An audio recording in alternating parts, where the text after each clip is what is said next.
하나님께서 우리에게 주신 가장 큰 계명은 하나님을 사랑하라는 것입니다. 우리는 하나님을 어떻게 사랑해야 합니까?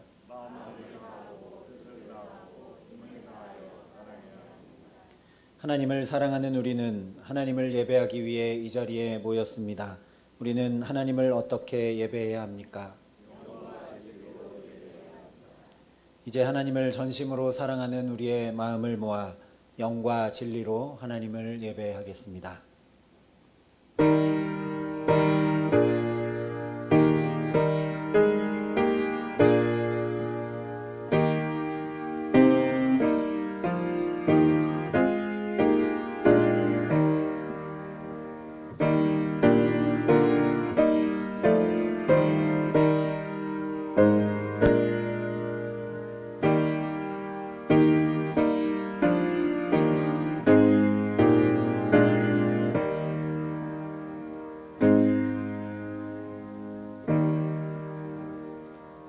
내가 두려워하는 날에는 내가 주를 의지하리이다. 내가 하나님을 의지하여 그의 말씀을 찬송하며 여호와를 의지하여 그의 말씀을 찬송하리이다. 하나님은 영이시니 예배하는 자가 영과 진리로 예배할지니라. 아멘.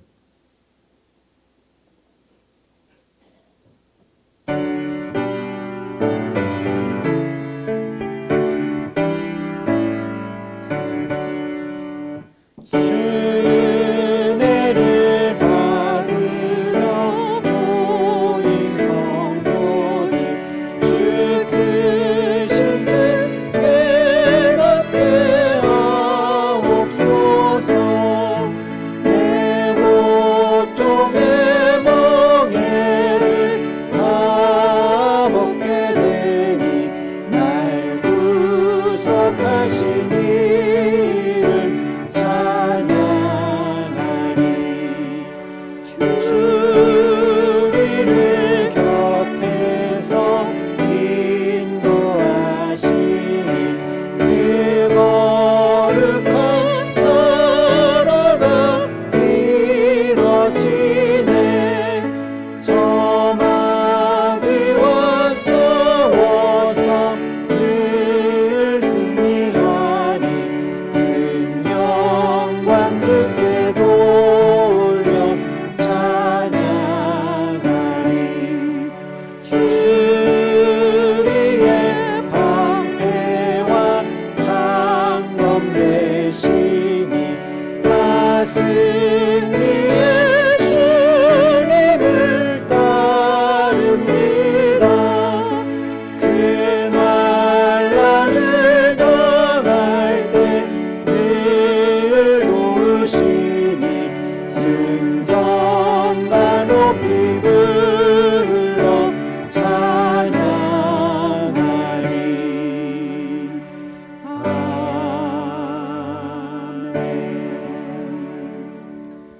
우리의 예배가 하나님 앞에 상달되기 위해 하나님과 우리 사이에 죄로 인해 막힌 담을 허물어야 합니다. 이제 우리의 죄와 허물을 고백하고 주의 자비와 용서를 구하는 참회의 기도를 함께 드리시겠습니다.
오직 하나님은 긍휼하심으로 죄악을 덮어주시어 멸망시키지 아니하시고 그의 진노를 여러 번 돌이키시며 그의 모든 분을 다 쏟아내지 아니하셨으니 그들은 육체이며 가고 다시 돌아오지 못하는 바람임을 기억하셨음이라.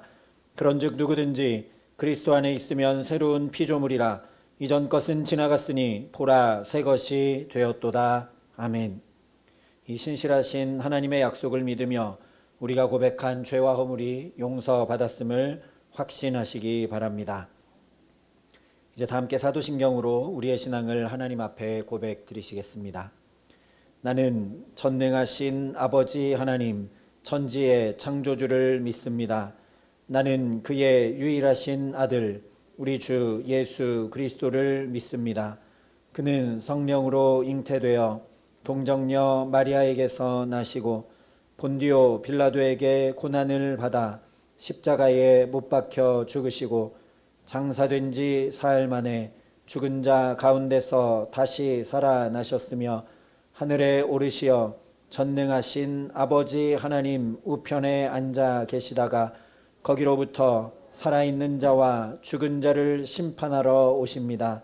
나는 성령을 믿으며 거룩한 공교회와 성도의 교제와 죄를 용서받는 것과 몸의 부활과 영생을 믿습니다. 아멘. 성시교독 83번 빌립보서 4장의 말씀을 함께 교독하시겠습니다.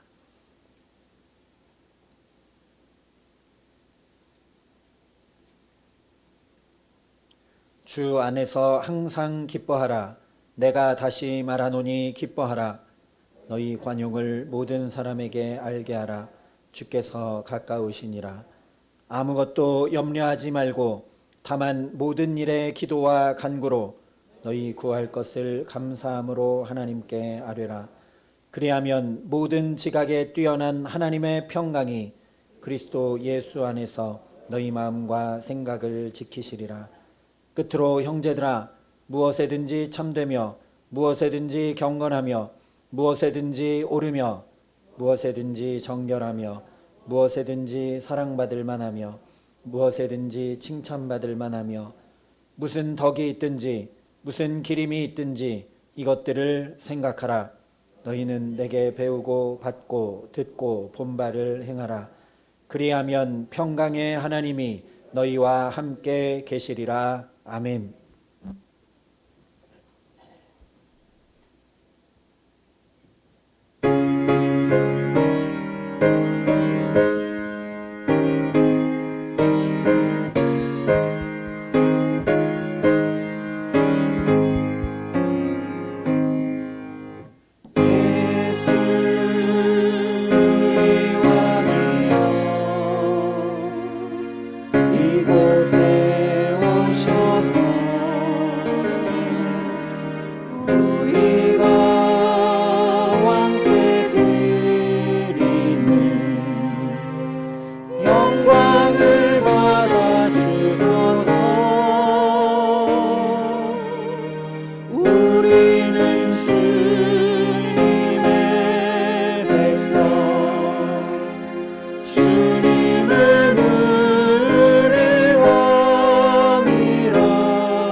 우리는 주님의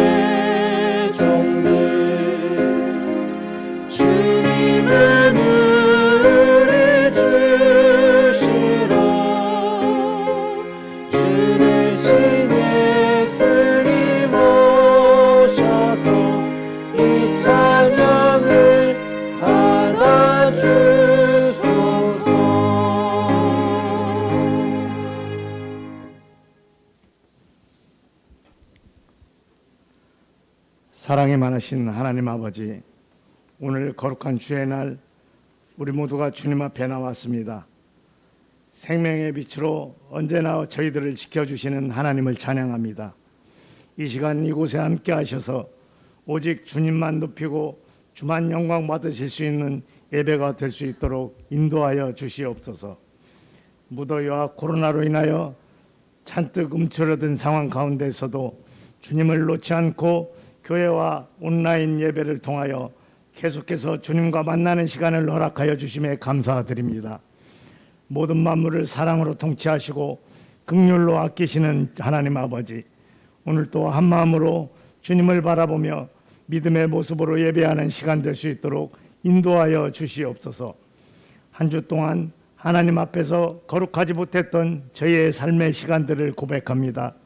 성령의 인도하심보다는 육신의 욕망을 따랐던 시간들, 그리스도를 사랑하는 삶보다 세상을 사랑하며 살아왔던 저희들을 용서하여 주시옵소서.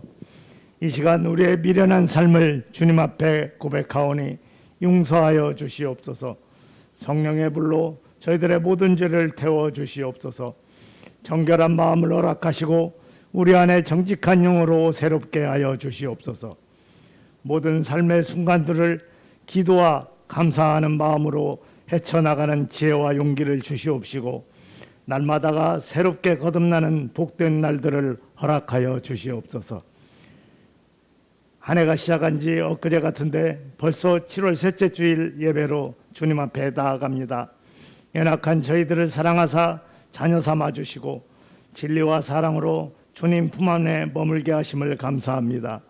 우리의 부족한 믿음을 굳세게 하시고 우리의 불안한 마음을 하나님께 드리기를 소망합니다. 세상에 그 어떤 것도 우리를 세우지 못하고 그 누구도 우리를 강하게 하지 못함을 고백합니다. 사랑의 하나님 아버지, 긍휼히 여기사 저희들이 다시 한번 주님 앞에서 거룩한 주의 백성답게 살아갈 수 있도록 굳건한 믿음과 확신을 허락하여 주시옵소서. 우리 교회를 이곳에 세우신 주님의 뜻을 깨닫고 주님이 원하시는 대로, 주님이 이끄시는 대로 따라가는 우리 교회의 성도가 되게 하시기를 간절히 기도드립니다. 또한 하나님이 살아계심을 믿는 믿음을 통하여 우리 각 성도의 삶과 기준이 변화되고 신실한 주의 자녀로 살아갈 수 있게 되길 간절히 소망합니다. 삶의 이유와 목적이 되신 하나님 아버지, 코로나가 다시 재유행하고 있습니다. 사랑의 주님, 이 나라와 지구촌의 모든 백성들을 긍휼히 여기사 속히 코로나를 이겨내는 지혜를 주시옵소서. 하지만 비록 우리의 삶이 어둡고 탁할지라도 하나님의 성실하신 은혜를 기억하며 살아가게 하시고 어떤 상황 속에서도 하나님을 신뢰하는 귀한 믿음 가운데 서게 하여 주시옵소서. 우리보다 우리를 더 잘 아시는 하나님, 비록 코로나가 세상에 넘쳐난다 할지라도 하나님은 코로나보다 강하시며 어떠한 상황 속에서도 가장 선한 길로 인도하실 것을 믿습니다. 모든 성도들이 이럴 때일수록 더욱 기도하고 믿음 안에서 깨어 살아갈 수 있도록 은혜를 더하여 주시옵소서. 이 시간 함께 예배하는 주의 권속들에게 함께하여 주셔서 크신 능력과 은혜를 더하여 주심으로 충만한 하나님의 은혜가 임하게 하옵소서. 날마다 응답하시고 더하시는 하나님의 선하신 사랑을 깨달아 감사하게 하시고 주의 풍성한 은혜에 감사하게 하여 주시옵소서. 장차 임할 하나님의 나라를 기대하며 살아가게 하여 주시옵소서. 찰나의 순간에 함몰되어 썩어짐의 종노릇하며 부패함의 앞잡이가 되어 살아가지 않게 하여 주시옵소서. 우리의 시민권은 하늘에 있음을 기억하고 우리가 이 땅에 머무르는 동안 거룩한 나그네의 삶을 잊지 않게 하시고 지혜롭고 순결한 삶을 살아가게 하옵소서. 불평과 원망으로 살지 않고 지금 여기에 허락하신 하나님의 도우심의 은혜를 감사하며 주어진 일상의 소중함을 깨닫게 하여 주시옵소서. 보이지 않는 하나님을 추구하되 주어진 일상의 책임과 의무를 소홀히 하는 일이 없게 하여 주시옵소서. 그리스도인답게 정직하게 하시고 성도답게 진실하게 하옵소서. 거짓을 행하지 않게 하시고 믿음을 따라 어두운 세상 속에서 확신을 가지고 살아가게 하옵소서. 거룩하신 하나님, 이제 곧 여름 상경학교와 수련회가 시작됩니다. 비록 코로나로 인하여 축소되고 진행되는 것들이 많지만 이러한 환경 속에서도 하나님의 도우심을 믿고 나아가게 하옵소서. 말씀을 전하는 교역자와 함께 돕는 교사들과 봉사자들 가운데 영육 간의 강건함을 더하여 주시옵소서. 특별히 모든 과정 속에 함께 하시고 하나님의 보호하심의 손길을 더하여 주시옵소서.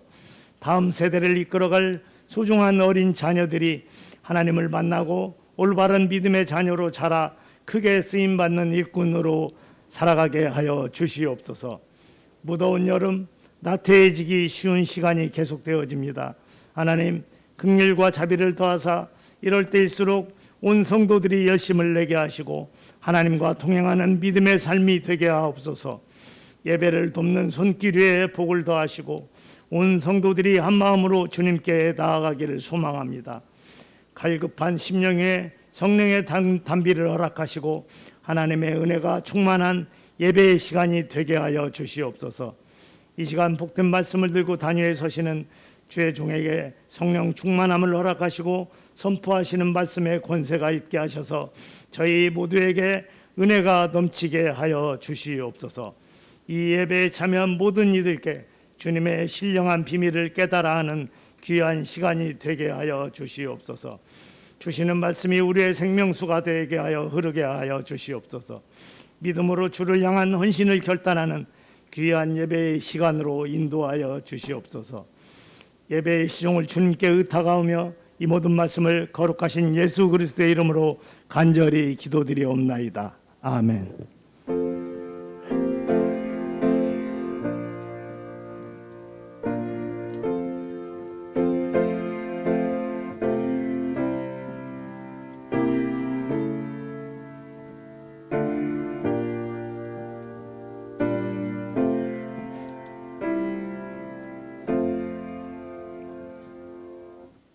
오늘 우리에게 주시는 하나님 말씀은 마태복음 22장 1절부터 14절까지 말씀입니다.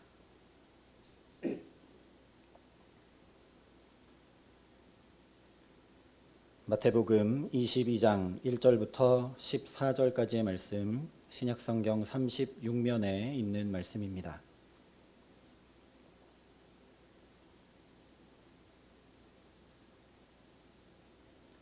이 생명의 말씀을 봉독할 때 살아계신 하나님의 음성을 들으시기 바랍니다.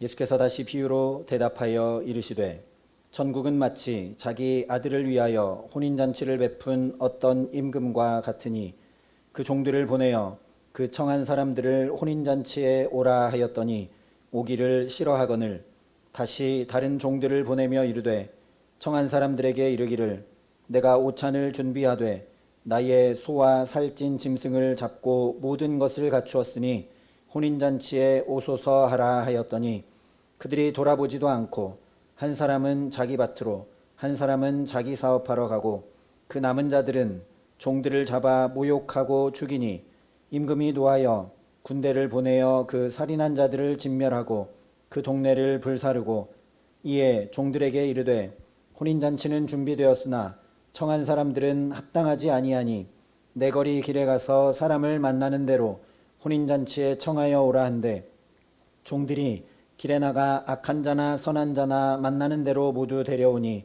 혼인잔치에 손님들이 가득한지라 임금이 손님들을 보러 들어올세 거기서 예복을 입지 않은 한 사람을 보고 이르되 친구여 어찌하여 예복을 입지 않고 여기 들어왔느냐 하니 그가 아무 말도 못하거늘 임금이 사환들에게 말하되 그 손발을 묶어 바깥 어두운 데에 내 던지라 거기서 슬피 울며 이를 갈게 되리라 하니라.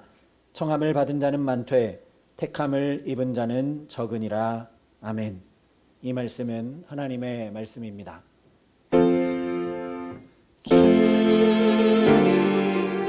우리의 마음을 여시어 말씀을 깨닫게 하옵소서.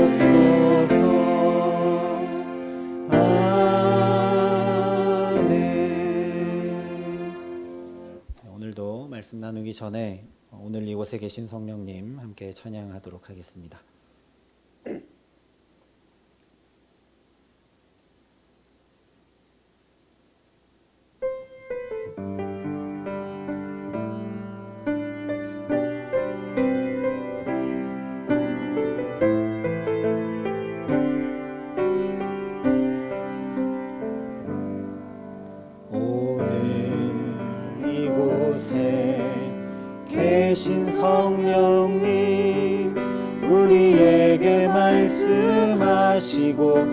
우릴 가르치소서. 닫힌 우리 맘 열어주시고 주의 빛으로 밝혀 우릴 인도하소서. 주님보다 앞서지 않고 겸손하게 주님의 말씀 기다리니 주님 손에 우릴 드립니다. 사랑으로 인도하소서. 주님보다 앞서지 않고 겸손하게 주님의 말씀 기다리니 주님 손에 우릴 드립니다. 사랑으로 인도하소서.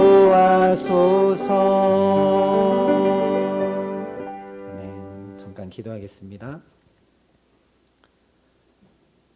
성령 하나님, 이 시간 우리 가운데 말씀하여 주시옵소서. 우리의 마음이 주를 향하여 환히 열리게 하시고 주의 말씀이 우리 영혼 깊은 곳까지 새겨질 수 있도록, 자라날 수 있도록, 열매 맺을 수 있도록 이 시간 우리 가운데 임재하시고 함께하여 주시옵소서. 감사를 드리며 우리 구주 예수 그리스도의 이름으로 기도합니다. 아멘. 무더위에 잘 지내고 계시는지요? 코로나도 심각하고 더위도 가실 줄을 모르는데 우리 몸이 주님의 성령이 거하시는 성전이라 했으니 또 건강 관리하는데 조심하시기를 바랍니다. 요즘 코로나가 이렇게 심각한데도 원정 유흥을 다니는 사람들도 있고 또 기사를 봤더니 어제도 업소는 문을 닫아야 되니까 비밀 공간을 만들어 가지고 또 경찰들에게 발각된 경우들도 있는 것을 보았습니다. 코로나가 이렇게 심한데도 왜 다른 지역으로 가서까지 놀려고 하고 법을 어기면서까지 이런 일들을 행할까요? 여러 가지 이유가 물론 있겠지만 중요한 이유 중에 하나는 관심이 없어서입니다. 코로나가 이렇게 퍼지는 데는 별 관심이 없다는 거죠. 나의 관심은 오직 유일하게 노는 것, 거기에 관심이 있기 때문에 그렇게 행하는 것일 것입니다. 오늘 말씀에서 우리가 중점으로 봐야 될 것이 바로 이 관심 없음입니다. 오늘 말씀은 예수님께서 세 번째 대제사장들과 종교 지도자들에게 비유로 말씀해 주시는 이야기입니다.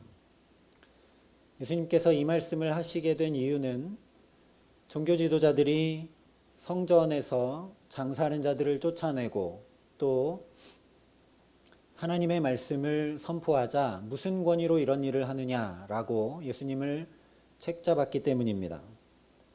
그래서 예수님께서 가장 먼저 이렇게 물으셨습니다. 요한의 세례가 어디로부터 왔느냐? 하늘로부터냐? 사람으로부터냐?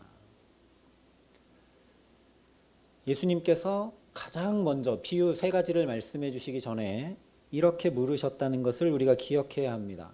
요한의 세례가 어디로부터 왔느냐? 하늘로부터냐? 사람으로부터냐? 이 예수님의 질문에 답이 있습니다. 하늘로부터든 사람으로부터든 권위는 자기 자신에게서가 아니라 다른 데서 주어진다는 것이죠.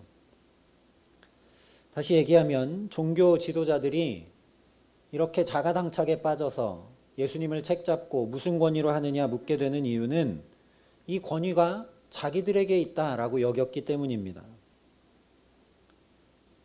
이 권위가 하나님으로부터 오는데 관심이 없다라는 겁니다. 내 권위를 내가 내세우기 시작하면 그것은 권력이 되고 말게 됩니다. 종교 지도자들이 오늘 그러했고 하나님으로부터 온 권위인데 그 권위를 자기들의 권력화했습니다. 오늘날 우리 정치에서 흔히 보게 되죠. 권력은 국민으로부터 나오는 것인데 그 권력을 마치 자기의 직책과 자기의 위치에서 나오는 것으로 여겨서 전횡할 때가 참 많이 있는 것들을 보게 됩니다. 이 하나님으로부터 오는 것, 하나님으로부터 주어지는 권위, 여기에 별 관심이 없기 때문에 예수님께서 이 세 가지 비유를 말씀해 주시는 것입니다. 첫 번째 비유도 이 권위가 자기 자신에게 있다고 여기기 때문에 아버지가 포도원에 가서 일하라 했는데 입술로만 예라고 답을 하고 포도원에 일하러 가지 않는 것입니다. 두 번째 비유도 마찬가지죠. 권위가 내게 있다고 여기니 새를 얻어 일하고 있는 농부들이 종들이 와도 심지어 주인의 아들이 와도 잡아 죽이고 말게 되는 것입니다. 오늘 비유도 마찬가지입니다. 1절과 2절이 이렇게 말씀을 합니다. 예수께서 다시 비유로 대답하여 이르시되 천국은 마치 자기 아들을 위하여 혼인잔치를 베푼 어떤 임금과 같으니. 임금이 잔치를 베풀었습니다. 보통 잔치도 아니고 그냥 즐기기 위한 잔치도 아니고 왕의 아들을 결혼시키는 혼인잔치입니다. 왕세자의 혼인잔치라는 거죠. 그래서 3절 말씀을 보면 이 왕이 종들을 보내서 사람들을 혼인잔치에 초청합니다. 가만 생각해 보면 왕의 아들의 혼인잔치에 초대받았다는 것 자체가 말할 수 없는 영광입니다. 그러니 잘 준비했다가 그 잔치에 참여해야 될 텐데 이 혼인잔치에 참석하기를 싫어합니다. 3절 말씀입니다. 그 종들을 보내어 그 청한 사람들을 혼인잔치에 오라 하였더니 오기를 싫어하거늘. 왜 싫어할까요? 관심이 없는 겁니다. 그 혼인잔치 내가 가서 무슨 소용이 있나? 거기에 가고 싶은 마음이 없는 겁니다. 3절에 보여주고 있듯이 임금이 지금 처음 부른 것이 아닙니다. 그 청한 사람들을 혼인잔치에 오라고 했습니다. 고대 근동 국가들의 자료들을 보면 왕실이나 부잣집에서 혼인잔치를 할 때는 잔치 전에 미리 혼인잔치를 한다고 알렸습니다. 오라고 알려줬습니다.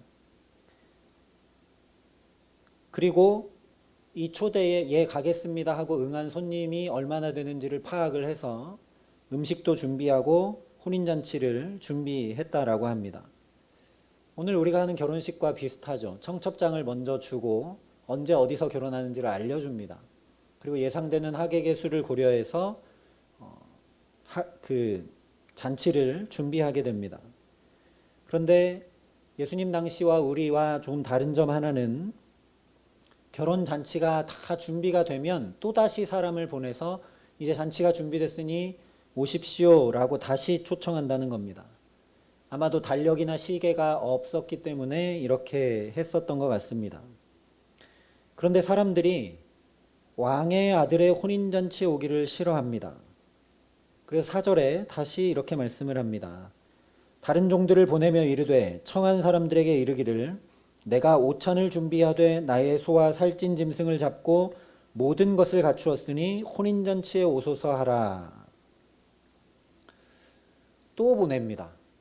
오기를 싫어하는 사람들에게 이제 살찐 소도 준비됐고 잔치 음식도 다 준비됐으니 다 모든 것이 갖춰졌으니 잔치에 와라 했는데 정말 이해하기 어려운 반응을 보입니다. 그들이 돌아보지도 않고 한 사람은 자기 밭으로 한 사람은 자기 사업하러 가고 그 남은 자들은 종들을 잡아 모욕하고 죽이니. 돌아보지도 않고 자기 일 하러 갑니다. 일어날 수 없는 일이 일어나죠. 오늘 말씀을 보면 총 3번을 청하고 있습니다. 성경의 삶은 완전수 중 하나입니다.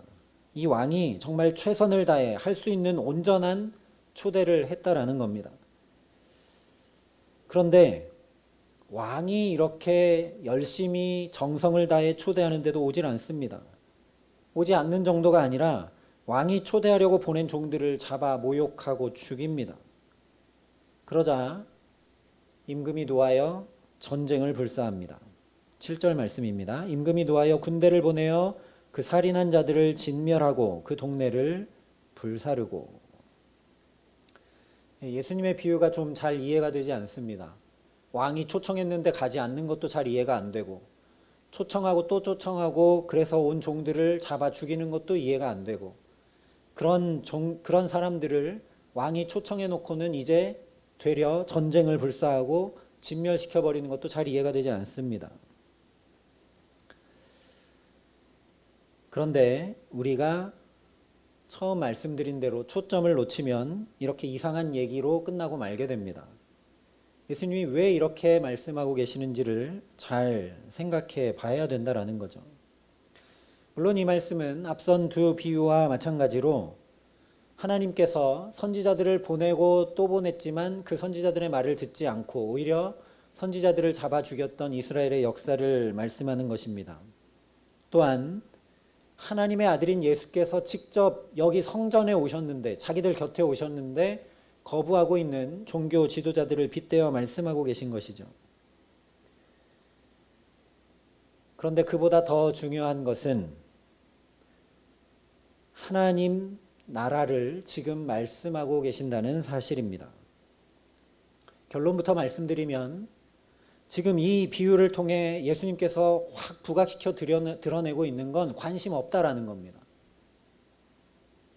천국은 마치 자기 아들을 위해 잔치를 베푼 한 임금과 같다 했는데 여기에 관심이 없는 겁니다. 그러니까 오지 않고 무시하고 자기 일하러 나가는 게 더 중요하고 이 잔치에 오라고 또 초대하러 온 종들을 잡아 죽이는 겁니다.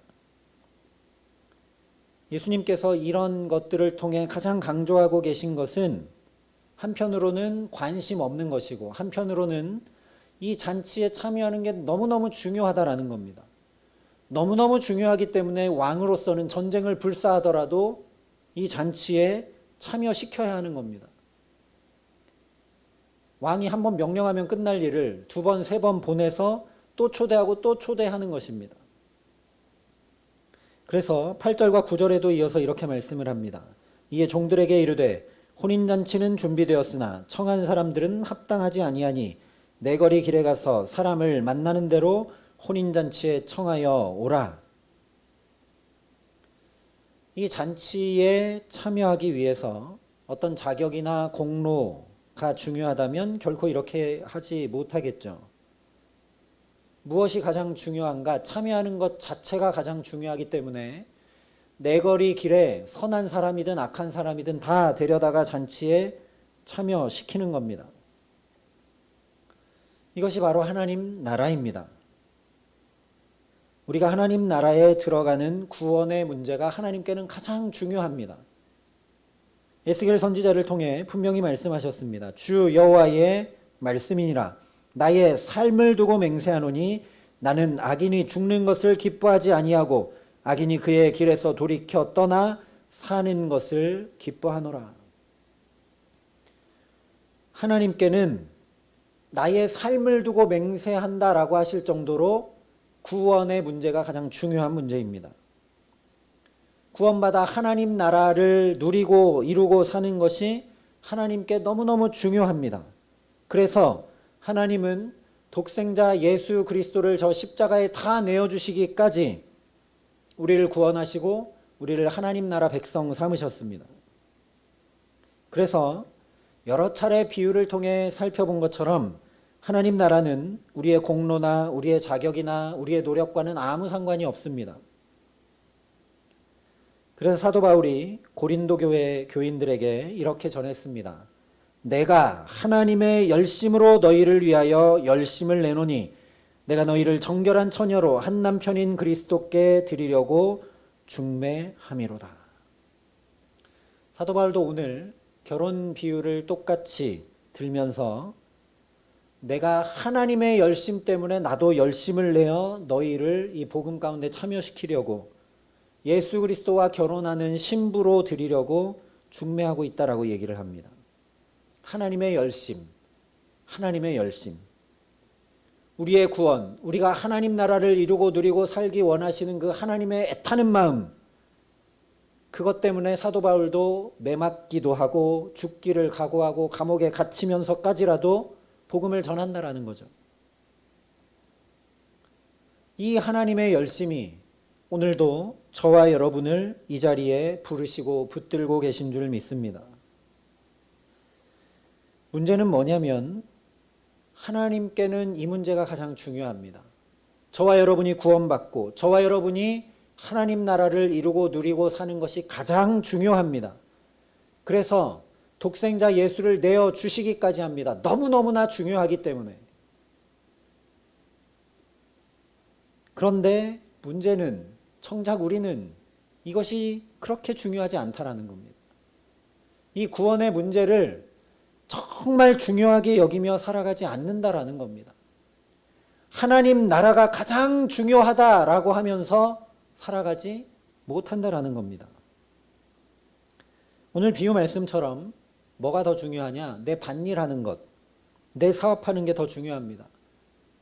지금 당장 공부하는 게 더 중요하고 지금 당장 돈 버는 게 더 중요합니다. 하나님 나라에 관심을 가지고 하나님 나라를 가장 중요하게 여기며 잘 살아가지 못한다라는 겁니다. 어느 정도로까지 관심을 두지 못하는가? 11절과 12절 말씀입니다. 임금이 손님들을 보러 들어올세 거기서 예복을 입지 않은 한 사람을 보고 이르되 친구여 어찌하여 예복을 입지 않고 여기 들어왔느냐 하니 그가 아무 말도 못하거늘. 이 임금이 하다 안 돼서 내거리에서 죄인이든 선인이든 다 불러다가 잔치에 참여시켰습니다. 이 잔치에 들어와야 되니까요. 그런데 와서 보니까 한 사람이 예복을 입지 않고 들어와 있습니다. 앞서 말씀드린 대로 혼인 잔치를 통보하고 잔치를 이렇게 준비하는데 음식도 준비하고 여러 가지를 준비하지만 그 중에 가장 중요한 준비 중에 하나는 뭐였냐면 예복을 준비하는 일이었습니다. 물론 이 예복은 모든 옷을 이렇게 다 갖춰 입는 예복을 준비하는 게 아니라 사람들이 이렇게 겉에 걸칠 수 있는 그런 옷인데 이 예복을 혼주 측은 준비했다가 들어오는 사람에게 나눠주거나 또는 이렇게 왕가의 결혼식이나 이럴 때는 미리 주어서 입고 올 수 있도록 보내줘서 입고 올 수 있도록 준비했다고 합니다. 그래서 만약 손님으로 왔는데 이 예복을 입지 않거나 제대로 갖추어 입지 않고 대강 걸쳐 입었을 경우에 상당히 무례한 행동으로 간주돼서 쫓겨났다고 합니다. 우리도 뭐 요즘에도 어떤 파티에는 반드시 드레스 코드에 맞춰 입고 가야 되고 초대장이 없으면 거기 들어갈 수가 없죠. 또 역사가들에 의하면 왕의 잔치인 경우 만약 이런 경우가 발생하면 처형되는 경우도 있었다고 합니다. 그래서 오늘 13절에 이렇게 말씀합니다. 임금이 사환들에게 말하되 그 손발을 묶어 바깥 어두운 데에 내던지라 거기서 슬피 울며 이를 갈게 되리라. 혼인잔치면 우리도 친구 결혼식이라고 해도 대충 입고 가지 않습니다. 최소한 정장을 입고 가죠. 왕의 혼인잔치, 왕자가 결혼하는 그 잔치에 내가 초대받아 들어갔다면 당연히 내 복장에 예복에 신경 쓸 수밖에 없는 일입니다. 그런데 어느 정도로 관심이 없느냐? 내가 지금 무슨 옷 입고 있는지 여기 있는지 관심이 없습니다. 최소한의 관심만 있다 했더라도 이 왕 임금이 와서 물어봤을 때 아무 대답하지 못하고 있지는 않았을 겁니다. 최소한 여기가 왕자의 결혼식에 내가 감히 초대받을 수 없는 사람이 내거리 길에서 불려와서 여기 왔다라는 것만 내가 관심이 조금이라도 있고 알았다면 예, 임금님 제가 내거리 길에 서 있다 갑자기 불려오는 바람에 제가 준비를 못했고 미처 챙기지 못했고 예복을 입어야 한다는 걸 잘 알지 못했습니다라고 설명이라도 했을 겁니다. 그런데 아무 말도 하지 못합니다. 아무 말을 하지 못합니다. 왜냐하면 거기에 관심이 없으니까요. 그 생각 자체를 하지 않은 겁니다.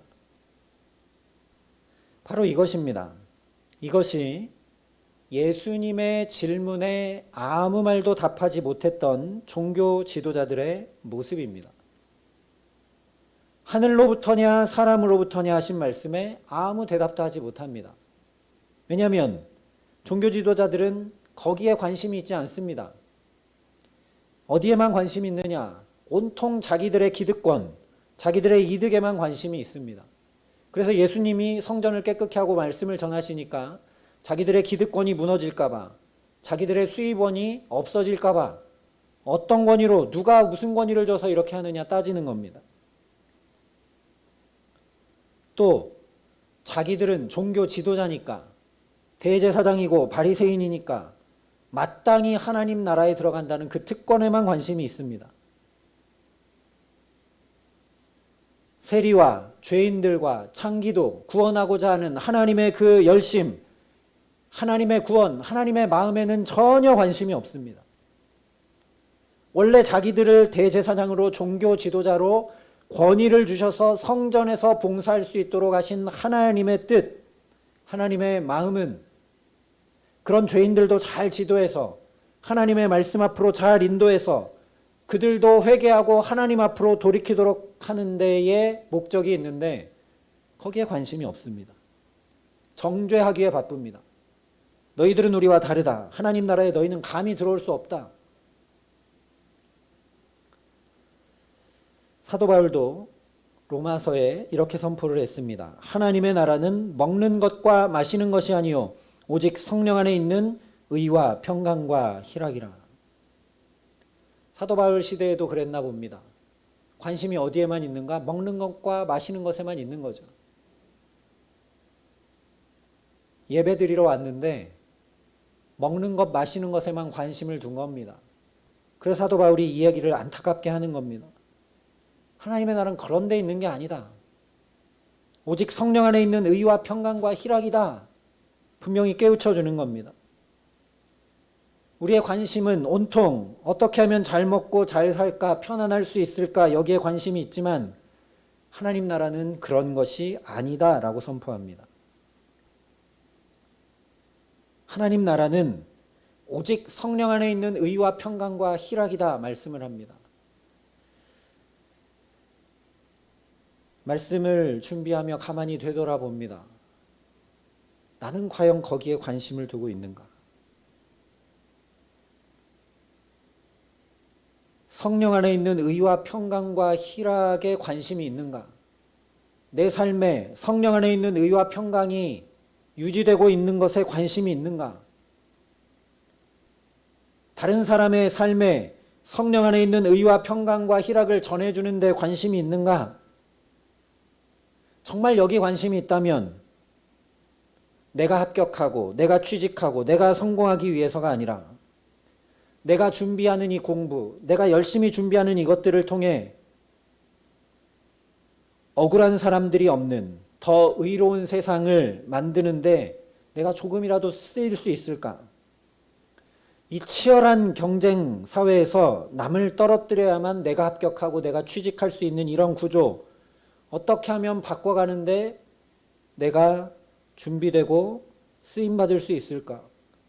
하나님 앞에 고민하고 기도하고 그러니 세상 사람들보다 더 열심히 더 최선을 다해 준비하며 공부해야 될 겁니다.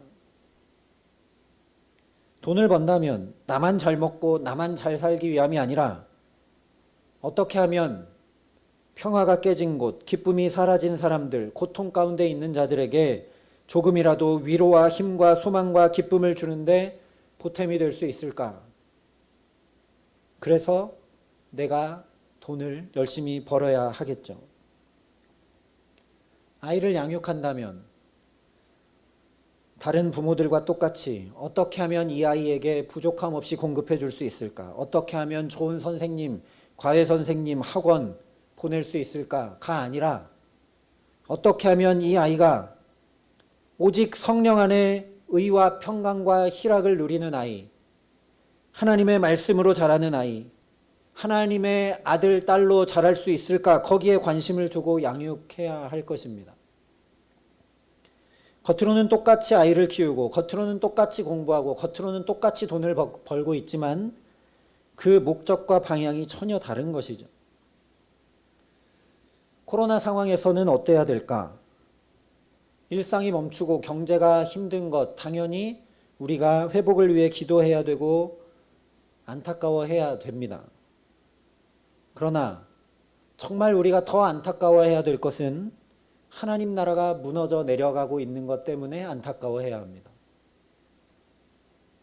주님의 몸된 교회라 했는데, 우리는 각 지체라 했는데 함께 예배드리지도 못하고 모임도 하지 못하고 만나지도 못하며 하나님 나라가 점점 깨어지고 개인주의화 되어가고 각자 도생하는 세상이 당연한 것처럼 여겨지는 것 때문에 탄식하고 애통하고 회개해야 되는 겁니다.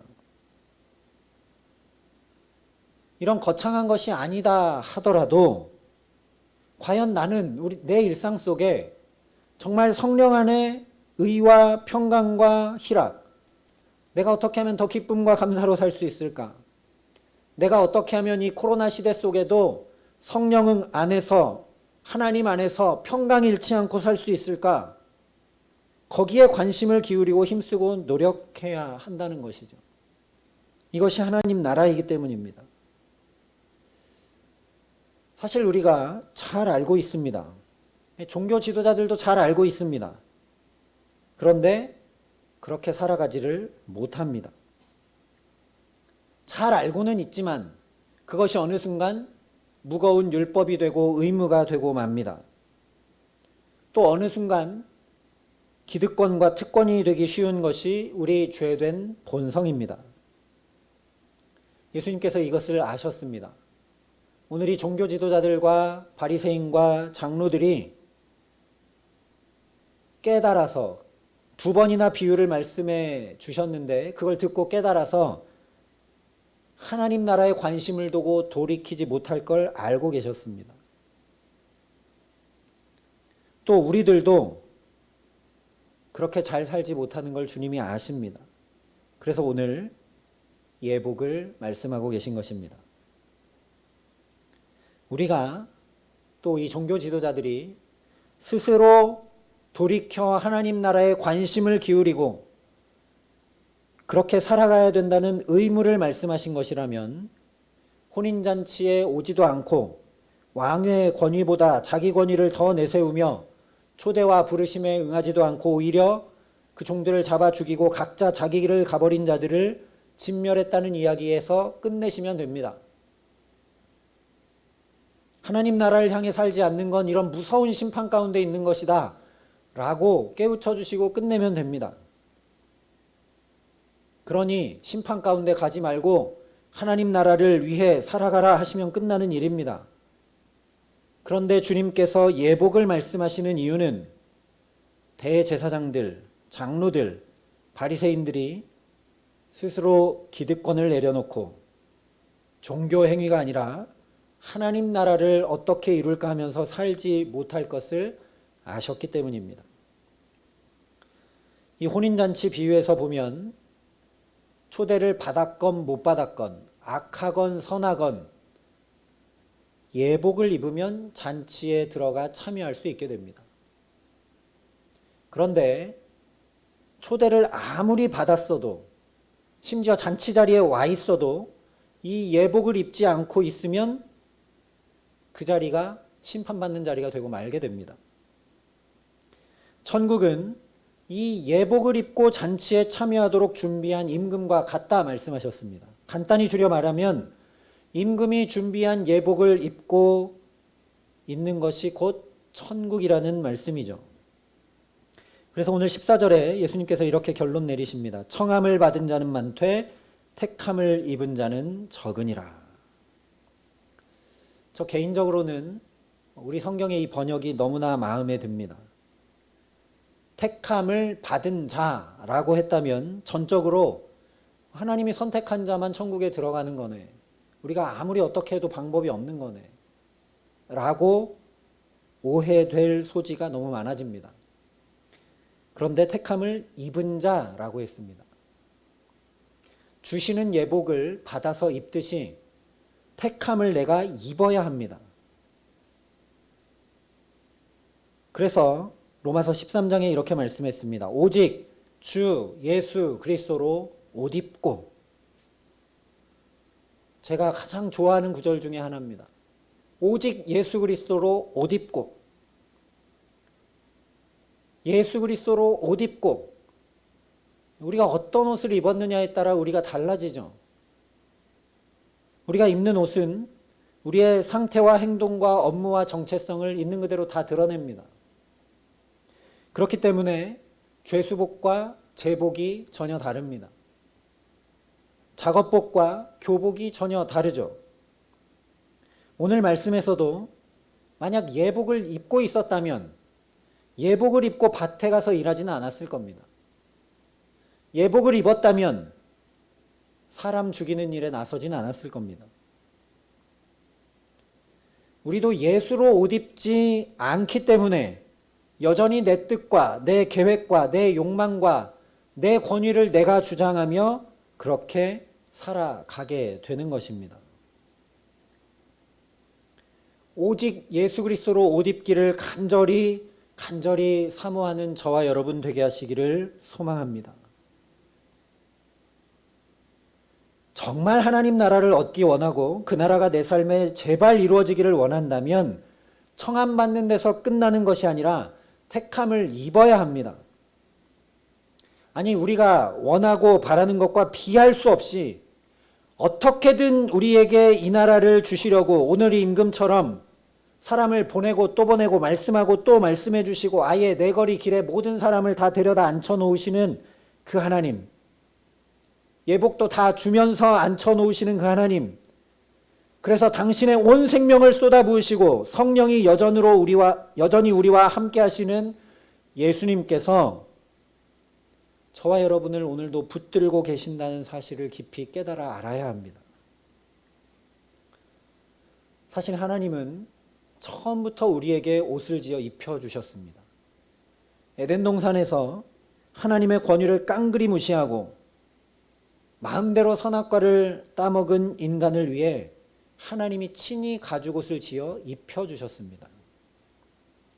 그래서 우리 인간이 가릴 수 없는 수치와 죄를 다 덮고 가려주셨습니다.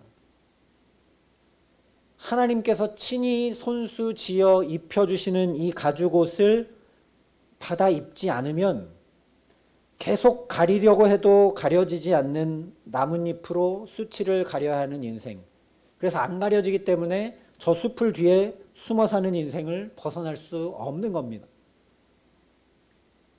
바로 이것입니다. 입혀주시는 옷을 받아 입어야 합니다. 내가 비록 선악과를 따먹고 하나님과 관계가 깨져버렸고 내가 죄 가운데 거했지만 하나님은 그런 나를 그냥 두지 않으시고 이 수치와 죄를 다 가려주시는 하나님이심을 내가 믿고 나아가야 된다는 거죠. 입혀주시는 옷을 받아 입듯이 믿음으로 받아들여야 합니다. 내가 그럼에도 불구하고 하나님 나라 백성이라는 것을, 내가 그럼에도 불구하고 여전히 하나님의 자녀라는 사실을 믿는 것이 중요합니다. 우리 눈으로 볼 때는 코로나가 잠잠해지기는커녕 더 기승을 부리고 우리 삶은 점점 더 힘겨운 것 같고 문제투성이인 것처럼 보이지만 그렇지가 않습니다. 그래서 지난주 말씀 나눈 대로 이것은 주로 말미암아 된 것이요 우리 눈에 기이하도다 주님께서 말씀해 주신 것입니다. 나는 이해되지 않고 내가 볼 때 내가 무슨 하나님의 자녀인가, 이런 삶이 무슨 하나님 자녀의 삶인가 불평이 나오고 원망이 나올 때도 있지만 그렇지 않다라는 겁니다. 하나님은 여전히 우리가 이해할 수 없는 바로 그 자리, 우리의 이성과 논리를 넘어서는 바로 그 자리, 믿음의 자리로 저와 여러분을 말씀을 통해 붙들고 계신다라는 겁니다. 오늘 초대받은 사람들도 이해하지 못했습니다. 왜 이런 타이밍에 이런 시간에 잔치를 하나? 나는 일하러 가야 되고 이게 더 중요한데. 믿음은 논리를 넘어서는 겁니다. 이성을 넘어서는 겁니다. 그 믿음은 내가 믿습니다 해서 되는 일은 아닙니다. 그래서 성경에 분명히 말씀했습니다. 믿음이 어디에서 오는가? 믿음은 들음에서, 들음은 그리스도의 말씀으로 말미암는다 하셨습니다. 그래서 오늘도 저와 여러분을 이 예배의 자리로 부르셔서 말씀으로 붙들고 계신 것입니다. 또한 말씀이 육신이 되어 우리 가운데 거하시는 분이 예수 그리스도시다 분명히 말씀해 주셨습니다. 이것이 바로 예수 그리스도로 옷 입는 일입니다.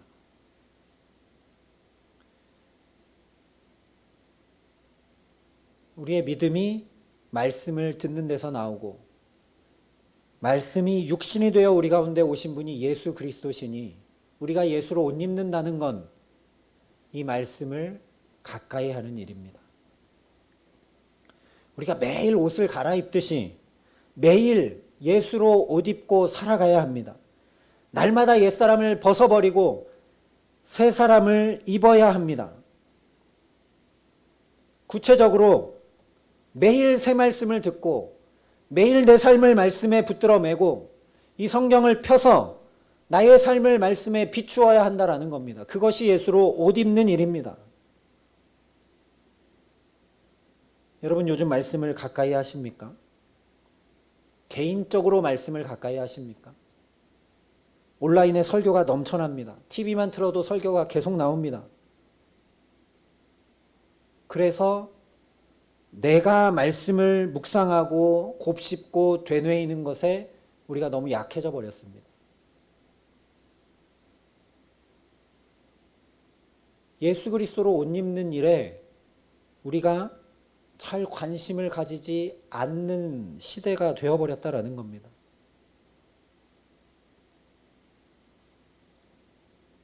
말씀을 더욱 붙들어야 합니다. 모든 것이 흔들리고 모든 것이 확실한 것이 없어진 이 시대 한가운데를 살면서 저와 여러분이 시대를 넘어 변하지 않는 이 생명의 말씀을 붙들지 않는다면 어디에 소망이 있겠습니까? 우리가 수련회 때 나눴던 요셉의 이야기를 다시 생각해 보시기 바랍니다. 철부지가 종이고 죄인이 애굽 총리가 됩니다. 그가 하나님이 입혀주시는 옷을 계속 입습니다. 나는 채색 옷이면 좋을 것 같은데 하나님이 벗기시고 종의 옷을 입히시니 입습니다. 보디발 집에 총리 옷이면 괜찮은데 또 벗기시고 죄수의 옷을 입히시니 또 입습니다. 그 옷을 입었다는 게 중요한 게 아니라 하나님이 입혀주시는 그 옷을 믿음으로 입는 요셉의 자세와 태도를 보라는 겁니다. 어떻게 그럴 수 있는가? 요셉은 처음부터 끝까지 심지어 애굽 총리가 돼서 총리 옷을 입고서도 자신에게 17세의 꿈으로 2번이나 연거푸 주셨던 그 말씀을 끝까지 놓지 않고 붙듭니다.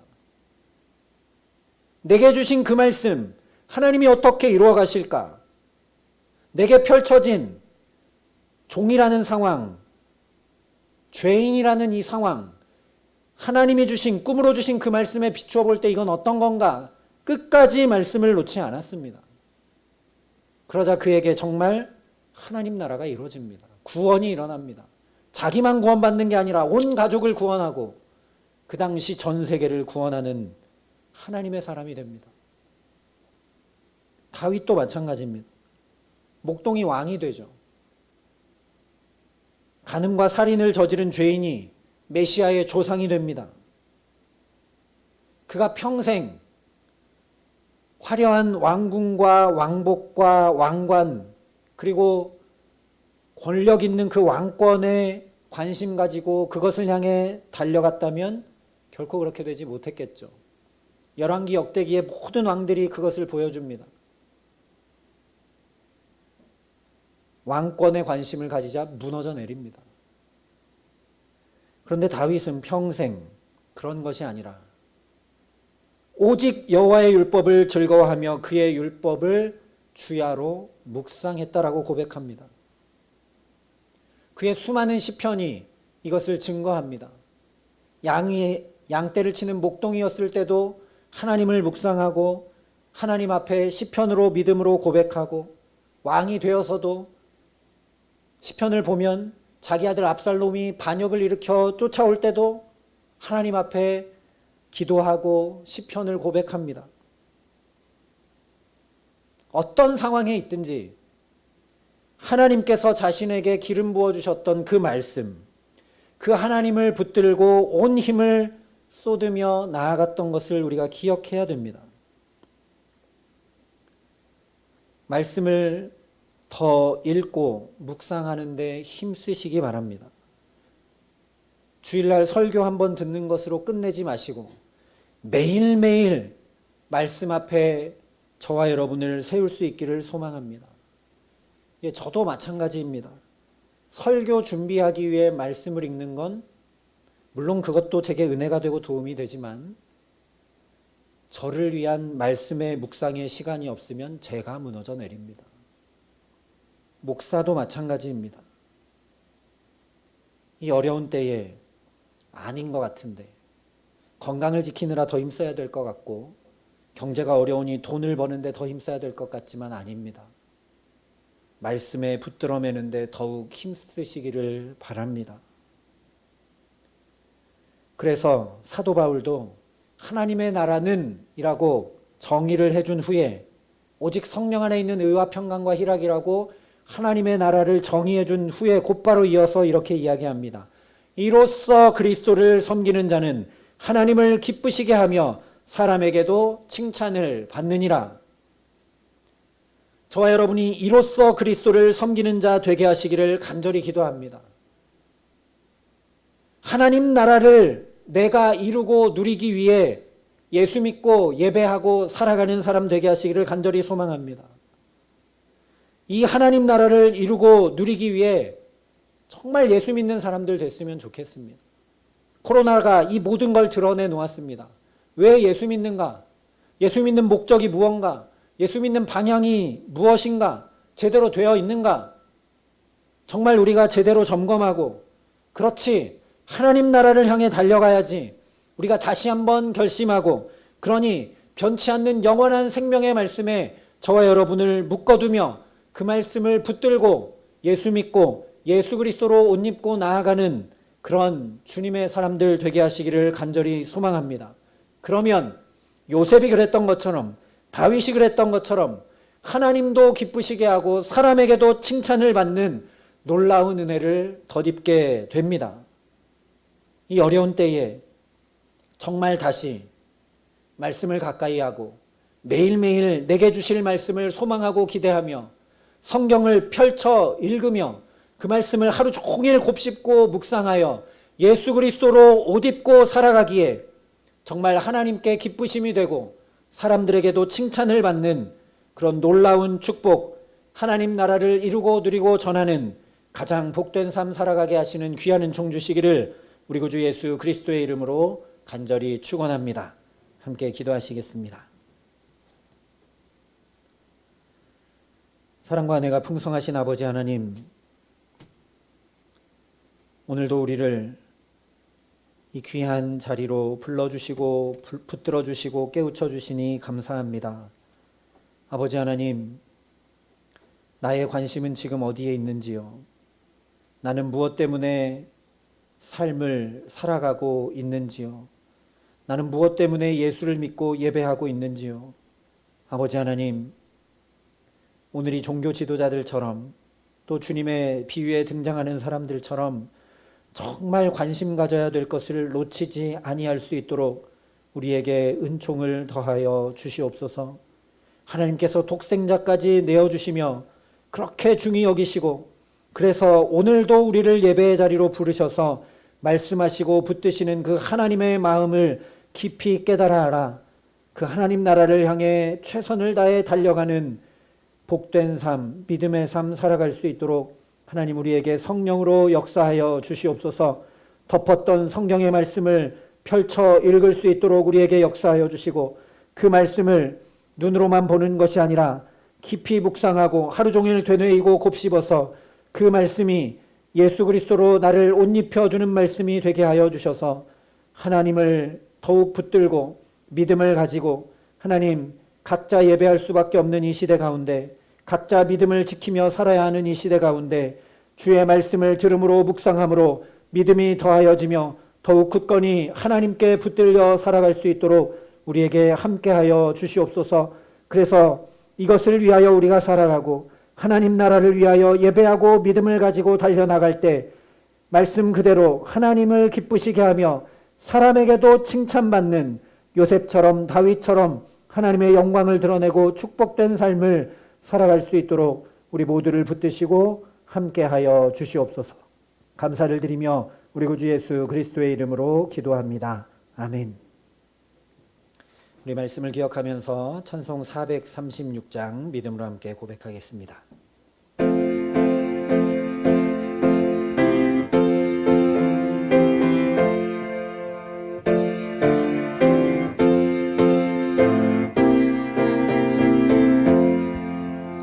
나 이제 주님의 새 생명 얻은 몸 옛것은 지나고 새 사람이로다. 그 생명 내 맘에 강같이 흐르고 그 사랑 내게서 해같이 빛난다. 영생을 누리며 주 안에 살리라. 오늘도 내일도 주 함께 살리라. 주 안에 감추인 새 생명 얻으니 이전에 줬던 것 이제는 값없다. 하늘의 은혜와 평화를 맛보니 찬송과 기도로 주 함께 살리라. 영생을 누리며 주 안에 살리라. 오늘도 내일도 주 함께 살리라. 산천도 소목도 새 것이 되었고 죄인도 원수도 친구로 변한다. 새 생명 얻은 자 영생을 누리니 주님을 모신 맘 새 하늘이로다. 영생을 누리며 주 안에 살리라. 오늘도 내일도 주 함께 살리라. 주 따라가는 길 험하고 멀어도 찬송을 부르며 뒤따라가리라. 나 주를 모시고 영원히 살리라. 날마다 섬기며 주 함께 살리라. 영생을 누리며 주 안에 살리라. 오늘도 내일도 주 함께 살리라.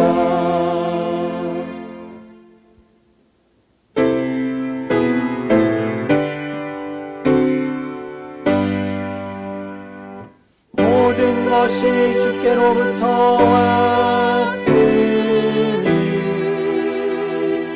예물을 주께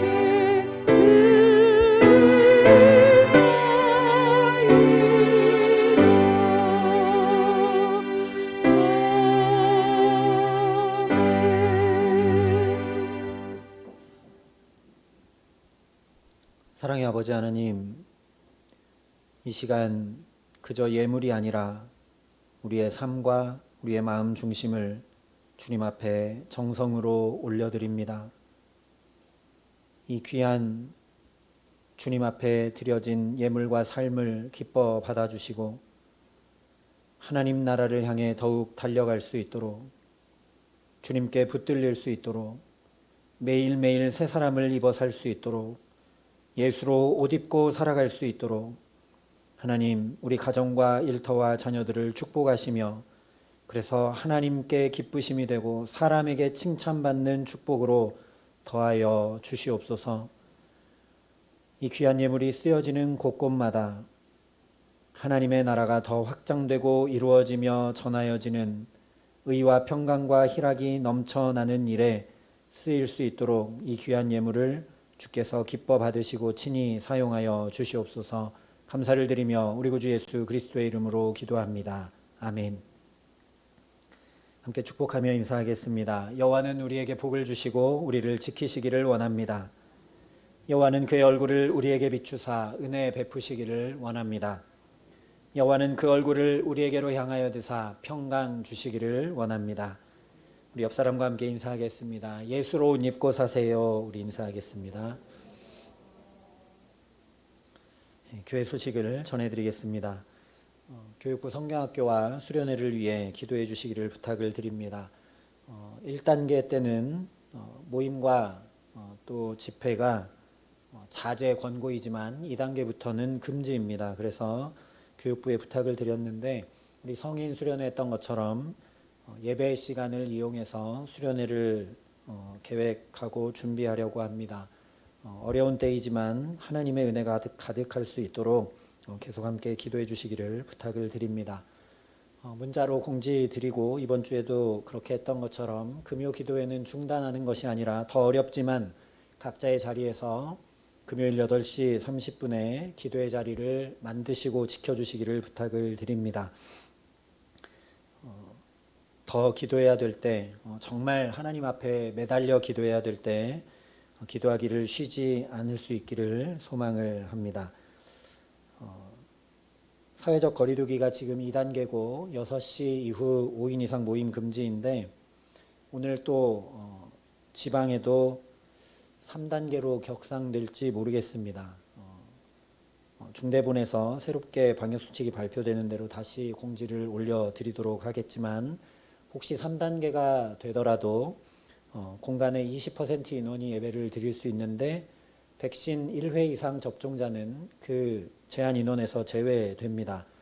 그래서 아마 2단계가 되어도 우리 교회는 현재처럼 예배 드리는데 큰 지장은 없을 것 같습니다. 코로나 상황을 위해 계속 기도해 주시기를 부탁을 드립니다.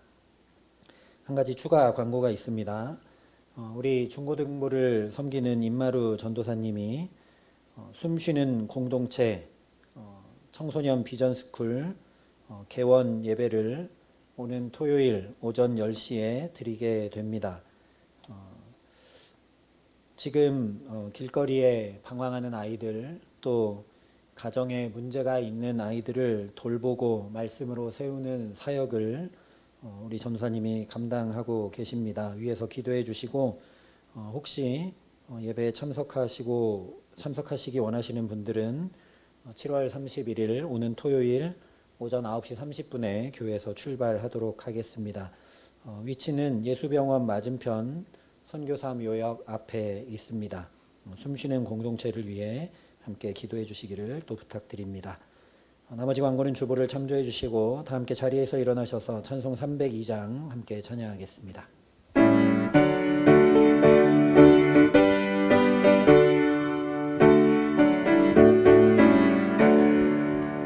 내 주 하나님 넓고 큰 은혜는 저 큰 바다보다 깊다. 너도 닷줄을 끌어 깊은 데로 저 한가운데 가보라. 언덕을 떠나서 창가에 배 띄워 내 주 예수 은혜의 바다로 내 맘 뻗쳐가. 사랑하는 성도 여러분, 하나님 사랑과 함께 하나님께서 우리에게 주신 큰 계명은 이웃사랑입니다. 우리는 이웃을 어떻게 사랑해야 합니까? 우리는 사랑하는 이웃이 사는 세상에서 어떻게 살아야 합니까? 이제 세상으로 나가 전심으로 이웃을 사랑하며 소금과 빛의 역할을 다하시기 바랍니다.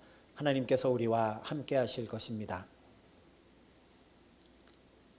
이제는 친히 말씀이 육신이 되어 우리 가운데 거해 주신 우리 구주 예수 그리스도의 은혜와 그 독생자 예수를 아낌없이 내어주신 아버지 하나님의 놀라우신 사랑하심과 오늘도 하나님 나라를 관심 가지고 그 나라를 향해 달려갈 수 있도록 우리를 믿음으로 붙드시는 성령 하나님의 교통하시고 역사하심이 여기 머리 숙여 말씀을 가까이 함으로 믿음을 더하고 말씀을 깊이 묵상하고 되뇌임으로 예수로 옷 입고 새로운 사람을 덧입어 살아가기로, 그래서 하나님께 기쁘심이 되고 사람에게 칭송받는 아름다운 삶 살아가기를 소원하고 결단하는 여기 모인 모든 주의 성도들과 사랑의 빛교회 모든 교우들과 이 나라 이 민족과 이 귀한 복음을 오늘도 세계 만방에 전하시는 선교사님들 가운데 이제로부터 영원토록 함께 하시기를 간절히 축원하옵나이다. 아멘.